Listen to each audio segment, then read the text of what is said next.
Ассаламу алейкум туғандар, қанайсыздар?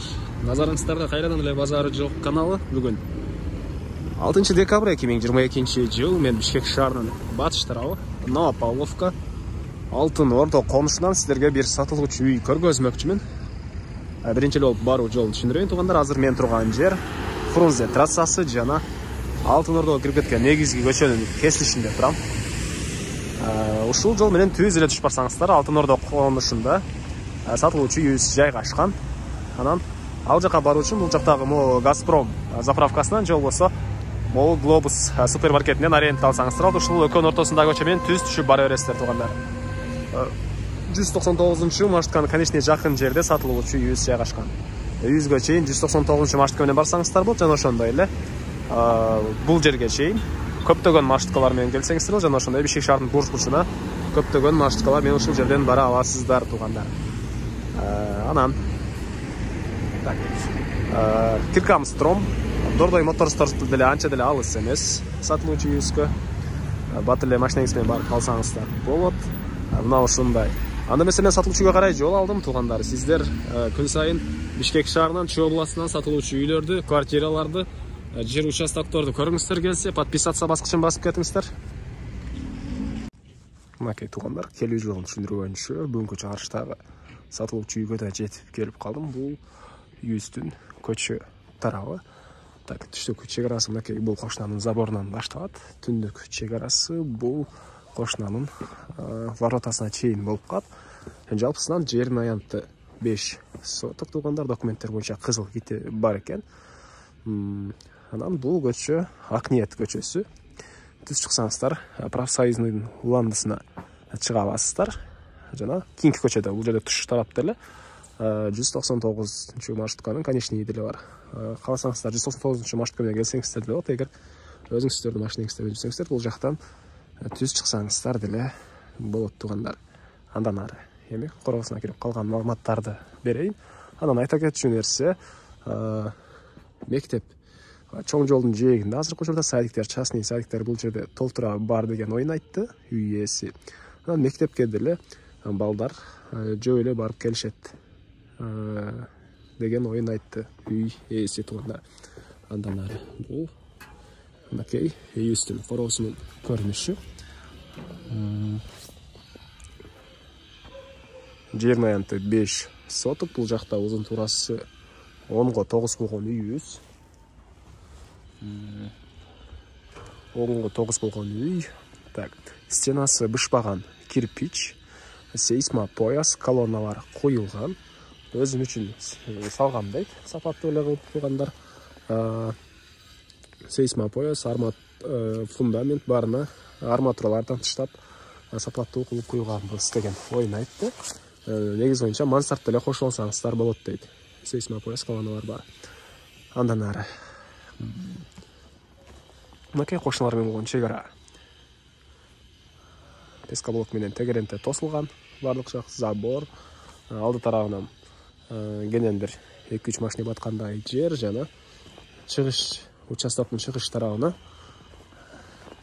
кенен дагы хозпостройкалар салсаңыздар болгудай жер бар экен. Мынакей бул жакта дагы монча бош жер бар. Суусу, свети бар тугандар. Анан канализациянын суусу септикке куюлат. Бул жакта 2 септик бар экен, 2 кольцо. Анан үйдүн тышкы тарабына жаткан үчүн деле эмесини казып, ямасыны казып койгонбуз дейт. Бир гана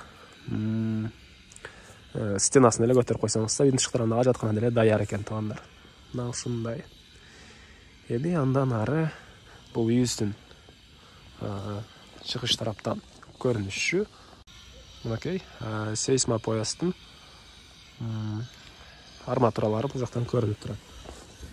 Эми үйдүн ички тарабына кирип калган маалыматтарды берейин. Мынакей бул негизги кирүүчү эшиги. Көрүп турганыңыздардай темирден болгон эшик орнотулган. Үйүбүз жаңы эле бүткөн тугандар. Үй жаңы эле бүткөн. Мынакей киргенде мондай коридор, бул коридордон калган бөлмөлөргө өтүп кете алат экенбиз.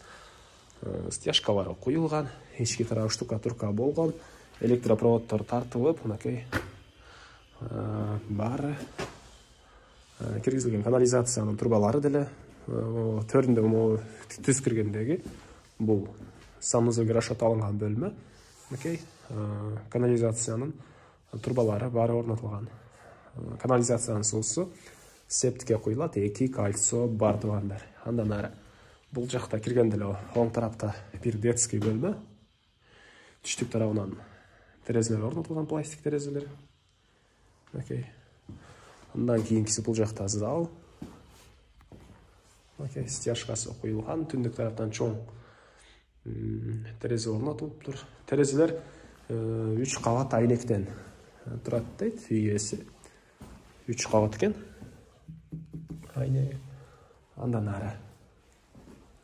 Окей. Үй ушул даражага чейин бүтүрүлгөн.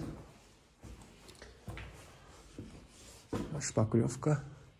Жана потологуну бүтүрүп, полго ламинат же башка өзүңүздөр билген материалдан салсаңыздар, үй бүтөт туугандар. Дээрлик азыр ушулдар бүтүп эле калган.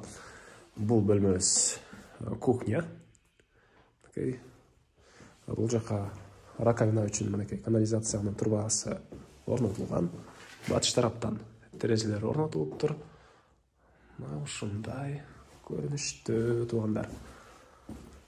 Бул биздин фирменный сөзүбүз болуп калды. Мен ушул каналды ачкандан бери мына ушундай көрүнүштө деген сөздү подписчиктер көп айтпа десе деле айтып жүрөм. Кийинки бөлмөбүз киргенде эле сол тарапта бул бөлмө дагы ушундай чакан детский бөлмө экен. Мына ушул даражага чейин бүтүрүлгөн. Батыш тараптан терезе орнотулуптур. Потологу мына ушул даражага чейин мына ушундай даражага чейин бүтүрүлгөн туугандар. Так. Потолок деле могу жыгачтын үстүнөн мынакей карапкалар ташталып, анын үстүнөн туугандар ылай чапталып, потологу деле ошол даражага чейин бүтүрүлгөн туугандар.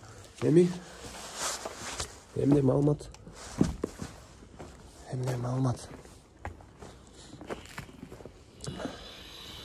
Окей. Түндүк тарапта кошуна менен болгон чек ара бул ТСК блокко чейин. Чыгыш тарапта кошуна менен болгон чек ара бул жака, бул түштүк чек арасы.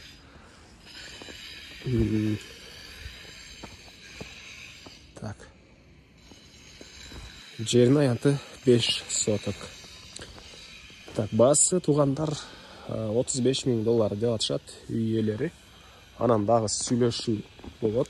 Мен ээсинин номерин экранга калтырам. Ээси тел деп жазылып турат туугандар. Звонок кылып сүйлөшүп көрүңүздөр. Сүйлөшүү болот. $35,000 сүйлөшүү болот. Анан бул видеону достор менен, группалар менен бөлүшсөңүздөр, сиздер мага үй ээсине жана кимдир бирөө ушул сыяктуу издеген болсо, ошол адамга чоң жардам берген болосуздар туугандар. Анда эмесе мен сиздер менен коштошом. Кийинки чыгарышка чейин саламатта калыңыздар.